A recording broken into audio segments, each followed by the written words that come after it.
Quickly, I'll call on our comrade, Ms. Cc Briggs, for our intervention. Thank you.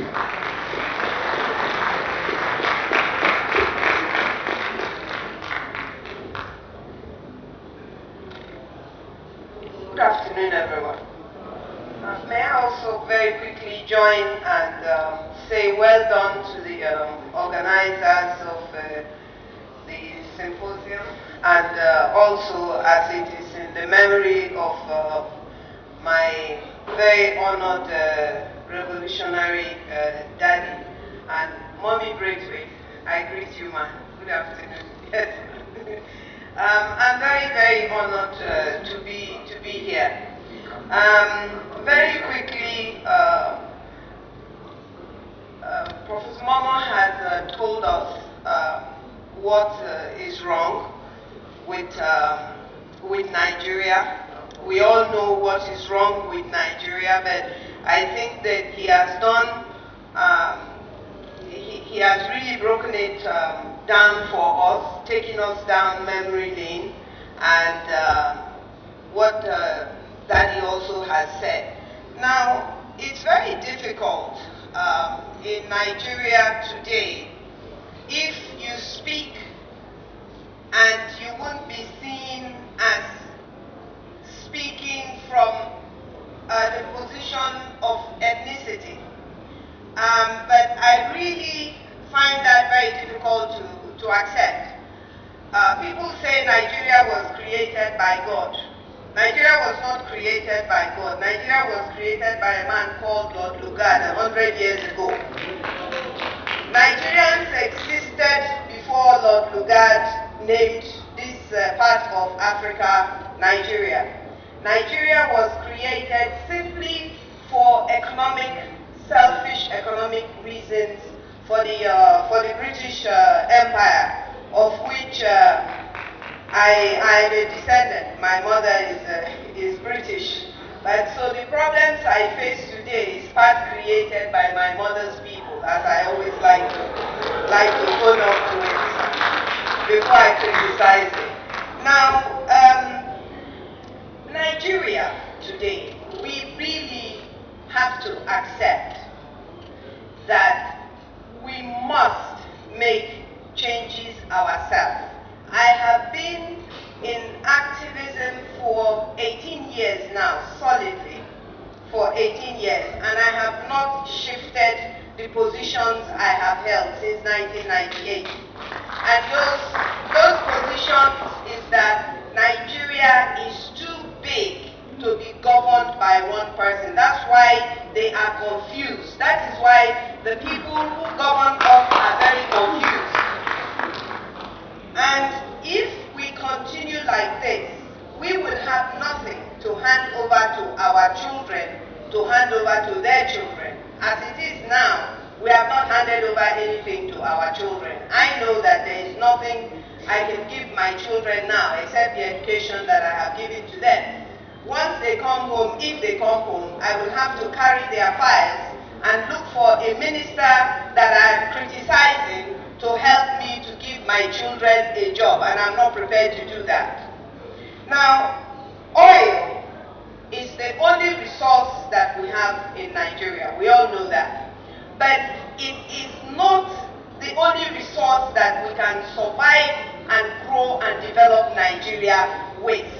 But we have had leaders that are lazy, as we have been told, are lazy. They don't think. And the people they put around them also do not have the capacity to think. When you have 36 states and you're depending on 9 states to sustain those 36 states, the maths don't work. When you have 8 states in Bayelsa, and you have, 8 local governments in Bayelsa, and you have 44 in Kano, and Kano is taking 44 of what Bayelsa is producing, and Bayelsa is taking 8, and you say you're looking for Avengers. There is no point in looking for them. They are in the 8 local governments. They are in all the states of the Niger Delta. They are in all the states that produce the oil that you are taking to share to everybody. So what is the solution? Look, I was reading a book. It's called the Oil Depletion Protocol. And it is a plan by the Western government to avert oil wars and terrorism and economic collapse.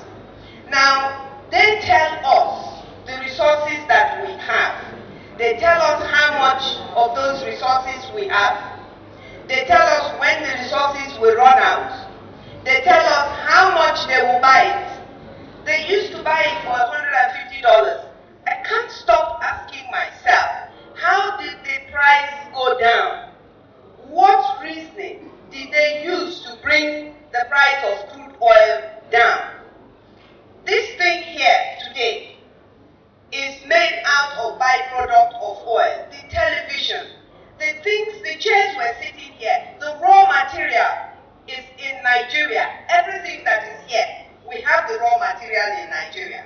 And yet, they come and take the raw material at a very small price and make it into a microphone and bring it to us. And we buy it more for what they have taken the raw material for. And that means that we have people who are governing us and telling us what to do, and they don't know what to do.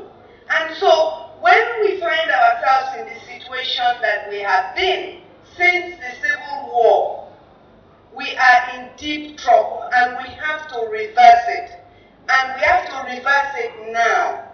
If we don't reverse it now, then Nigeria has gone down a path in which there will be no return.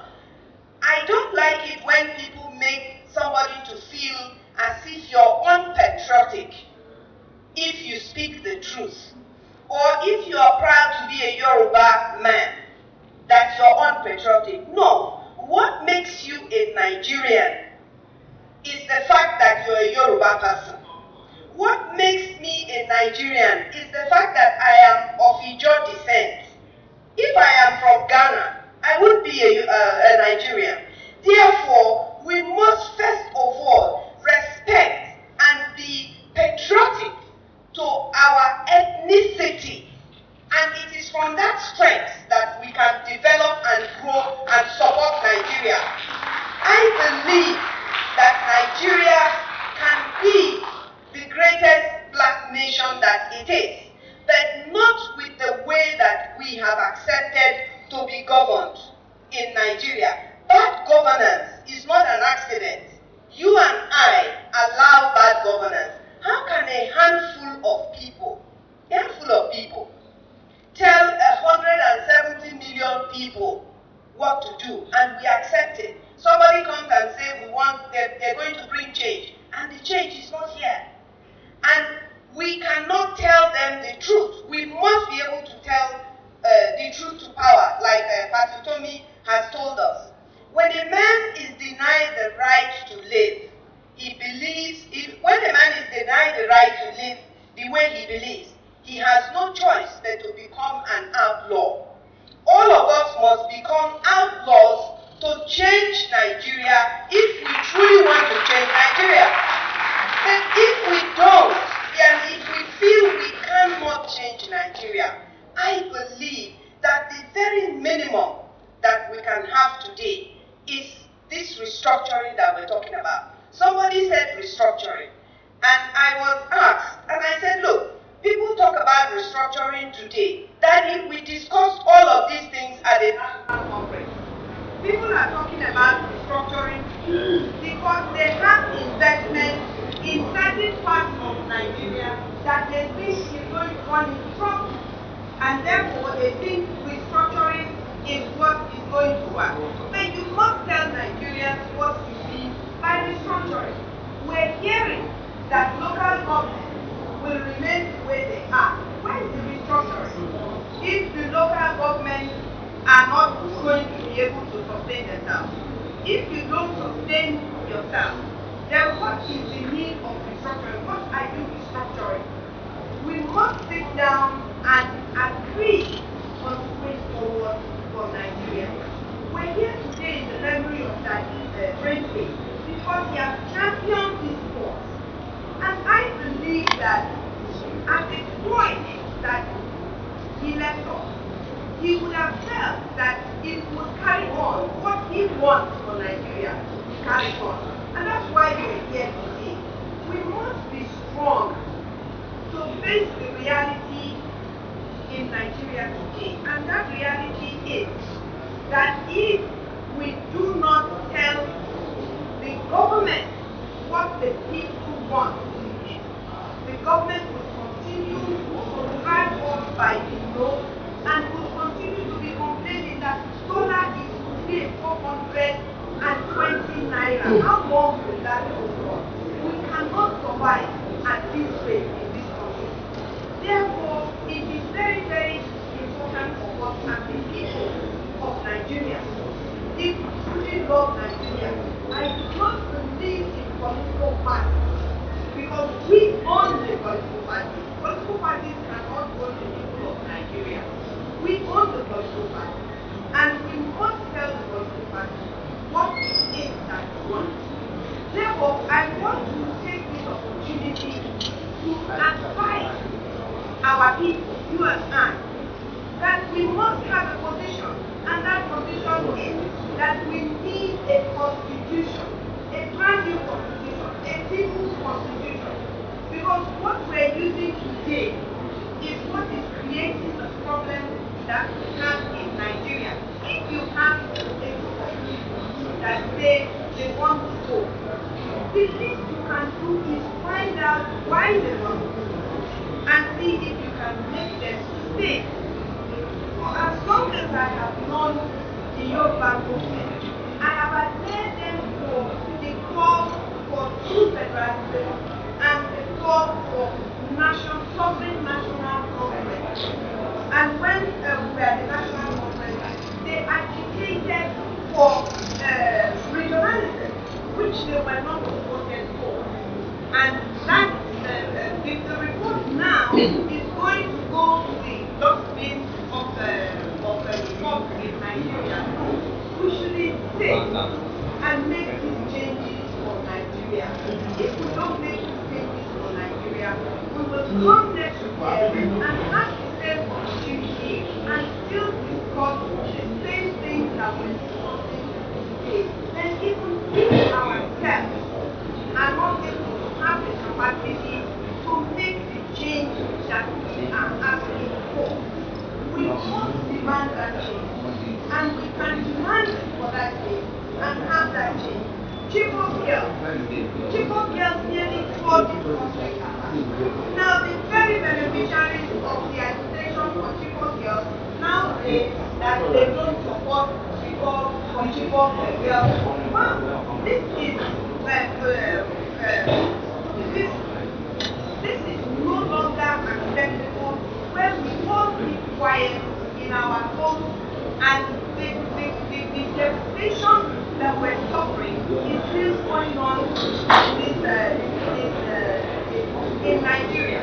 If we do not tell people, I don't know how to emphasize that this government must know what Nigerians want, and that Nigerians must get it. For instance, Lagos has found oil, or is soon going to be able to sell oil. Is Lagos now going to accept 30%? I'm waiting to see if Lagos is going to accept 30%. If Lagos is going to accept because of devastation that 90,000 people have had to live with. So I believe that if we gather together, the foreign countries, America and Europe, Britain, are part of the problem that we are facing here. They work for their own interest. The issue of opening up the African market is in their interest because we buy what they produce with our raw materials. And therefore all we're doing is just slaving for them. They come into Africa, they come into Nigeria, they take away the things they want, and we take it back and buy it from them at 420 naira per dollar. What I'm doing here, I believe, is calling for a mobilization of Nigeria. Nigerians must know when they have made a mistake, and there's nothing wrong in making a mistake.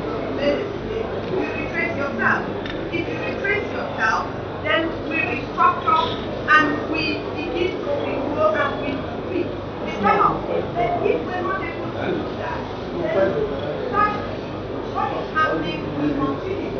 We have Avengers in Niger Delta, we have IPOP, we have big belts coming up with their organization. Boko Haram is there, ISIS is coming, terrorism is everywhere, and the issue of the agitation of blowing up pipelines, the issue of the agitation is the Niger Delta. Our agitation should not go. If they discuss Avengers today, another people will come up. Men was there today. Here we have the Niger Delta agitation, Avengers. And you always hope. But at the end of the day, you don't get, Nigerians don't get what they want. We will continue. We made a mistake. We should retrace ourselves. We should tell the government what we want. And let's make sure that the government delivers on those things that will make Nigeria move. And if we cannot, then truly there is no reason why we should not discuss the alternative. We must discuss the alternative.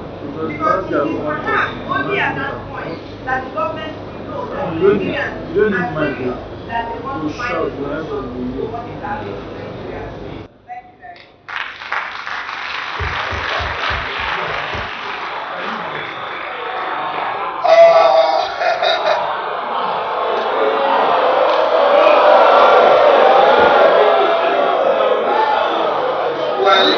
Well, let me say that this is not conspiracy in any form.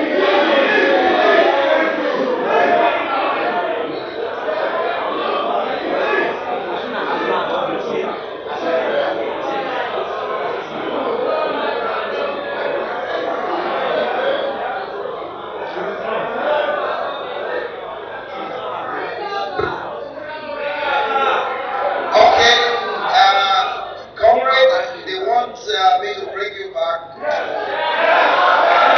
summarize, particularly the last 2 points that you made. It would be interesting if everybody in the hall hears that. Or if you don't mind, I just bring the mic to you and then you do the summary there.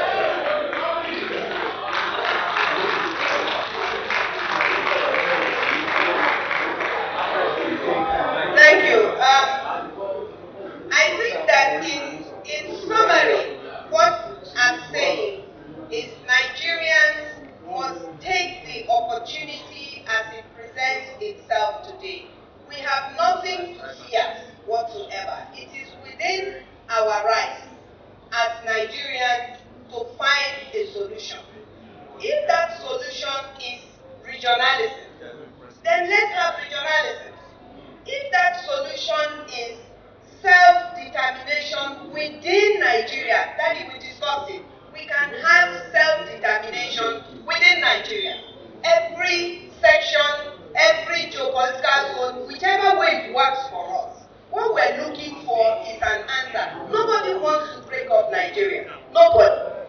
But we must find a way to live happily and peacefully with each other. What is wrong with Niger Delta people using the oil and gas to develop Niger Delta? We have states that can't pay salary.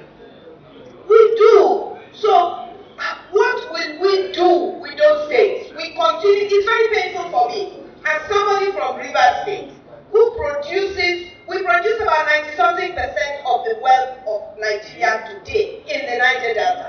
And yet we get about 13%. And then somebody says, what are you doing with it? And then I say, what are you doing with the 87% that is left over from the 13%? So let us sit down as a people and bring out even the National Conference report alone. Most of the solution to the problem in Nigeria today is in that report that is talking about constitution. By the time we finish, already the new constitution is already inside the National Conference report, and they all voted for it. Both the Yorubas, Igbo people, Niger Delta people, Fulani people, Middle Belt, everybody voted. And so that's the report of everybody.